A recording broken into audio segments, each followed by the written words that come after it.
আমরা আরেকটা রুমে গিয়ে প্রধান এবং উপপ্রধানের নির্বাচন হবে এবং ওই রুম থেকে এসে আপনাদের সামনে প্রধান বা উপপ্রধানকে নির্বাচন হয়েছে এটা ডিক্লেয়ার দেওয়া হবে। ধন্যবাদ। তো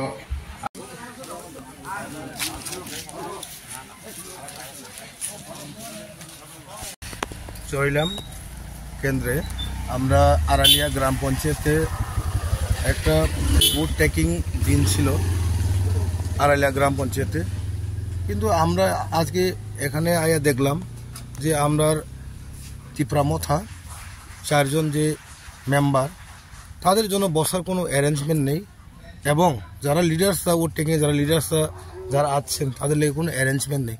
খালি বিজেপির লোক এখানে বওয়ার জন্য এখানে চেয়ার এবং সব কিছু করছে।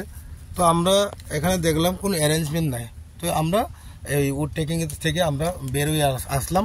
আমরা এই পরের দিন আমরা ভিডিওকে আমরা এই টাইম দিয়ে আমরা নেক্সট টাইম নিয়ে আমরা শপথ গ্রহণ নিব। কিন্তু আমি একটা বলতে চাই যে এখানে যে এই বিডিও সাহেব যে অ্যারেঞ্জমেন্টটা যেভাবে অ্যারেঞ্জমেন্টটা করছে, কিন্তু এরভাবে অ্যারেঞ্জমেন্ট আমি কোনো দিনও আমার জীবনে শপথ গ্রহণ আমি দেখলাম না। এই প্রথম 40 থেকে 50টা চেয়ার অ্যারেঞ্জ করছে। এর মধ্যে প্রায়